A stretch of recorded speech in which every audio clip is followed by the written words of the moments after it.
Hey there! You know that phone in your hand? Or the laptop on your desk? Well, its story didn't start with silicone and code. Nope. It started thousands of years ago with a really simple need to calculate stuff. So, let's trace that incredible journey, all the way from ancient beads to the supercomputer that basically runs our entire world. Okay, I know this sounds like a trick question, right? One is just some beads on a wire, and the other is this magical slab of glass and metal. But believe it or not, they share a fundamental purpose. There is a direct line connecting that 5,000-year-old tool to the powerhouse in your pocket. So, what on earth is that shared DNA? And here's the answer. It's actually super simple. They are both data processors. I mean, at their absolute core, every single computer, from an abacus to your iPhone, does just three things. It takes information in, it does something with that information, and then it gives you a result back. If you strip away all the apps and all the complexity, that's it. That's the secret sauce. And this right here, this is that core idea in its purest form. Input, processing, output. This simple, elegant little loop is basically the DNA of every computing device ever made. You give it data, it crunches the numbers or rearranges the words, and it returns a result. Seriously, burn this loop into your brain because we're going to see it pop up over and over again. So, long before we had electricity, like way, way before, the dream of automating that loop was already taking shape. It seems like we've always wanted to build machines that could do the math for us, to free up our minds for bigger, cooler ideas. Let's take a look at how that whole mechanical quest got started. Man, this timeline is just packed with brilliant inventions, but the real leap, the one that truly changed the game, conceptually at least, happens right down here in the 1820s with a guy named Charles Babbage. His analytical engine was the first machine ever designed to be programmable. It had a store, which is exactly what we'd call memory today, and a mill, which was the processor. The dude was designing a real computer over 100 years before the technology even existed to build it. That, right there, is the game changer.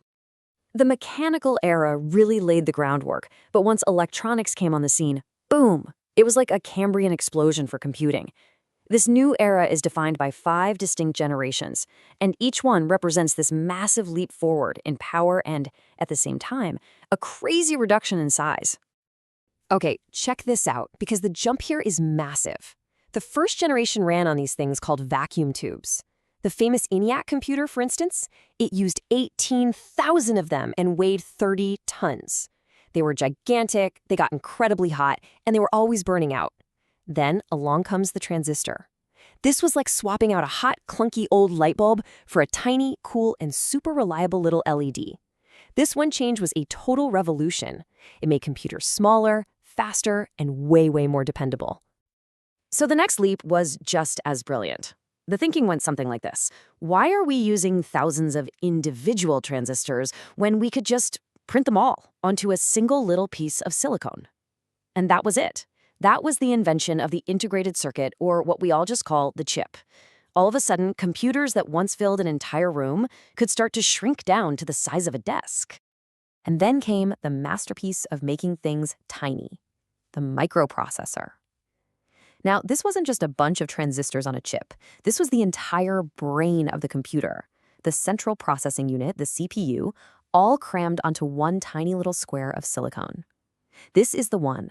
This is the innovation that made the personal computer possible for you and me. I mean, this quote just says it all, doesn't it? The speed of this change is it's staggering. Just think about that for a second. Within a single human lifetime, we went from a machine that filled a massive room to a device that fits in the palm of your hand, all while becoming thousands, even millions of times more powerful. And right here, you can see that whole evolutionary story in one place. The technology just marches forward. Vacuum tubes, to transistors, to integrated circuits, to the microprocessor. And now?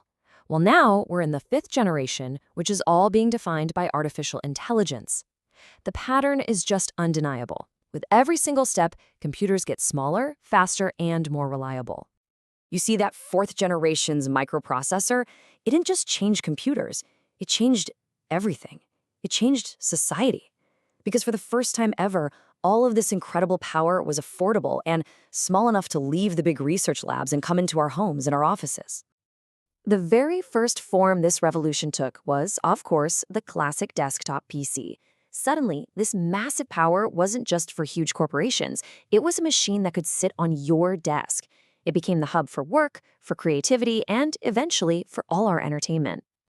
Of course, we didn't want to be chained to a desk forever, right? So the next logical step was to just cut the cord. The laptop took all the power of the desktop, crammed it into a portable case, and slapped a battery in it. And just like that, computation was free to go wherever we did. And that brings us pretty much up to today. The drive for portability and simplicity got refined even further with the tablet. It stripped away the keyboard and mouse and gave us this really direct, touch-based way to interact with our information. And it made being connected wirelessly just the default way of doing things. So we have all these incredible processing machines, from desktops to tablets, but how do we actually use them? How do we have a conversation with a piece of silicon? Well, it all comes back to that fundamental loop we talked about at the very beginning: input and output. So we talk to the computer using input devices. Think about the keyboard and mouse. Those are the absolute classics. Or your phone's touchscreen, which lets you directly touch what you're working on. Our voice goes in through a microphone. The world goes in through a camera or a scanner. You can think of these as the computer's senses. They're the tools we use to give it our data and our commands. And then the computer talks back to us. It does that through output devices. The monitor, that's the most obvious one, showing us what's happening. The printer gives us a hard copy. Speakers give us sound. These devices are how the computer shows us the results of all its hard work. And that completes the conversation loop. So we've come full circle. From the abacus to the smartphone, all of it driven by that simple, powerful loop of input, processing, and output. But the story isn't over, not even close. The fifth generation, artificial intelligence, is fundamentally changing that processing part of the loop.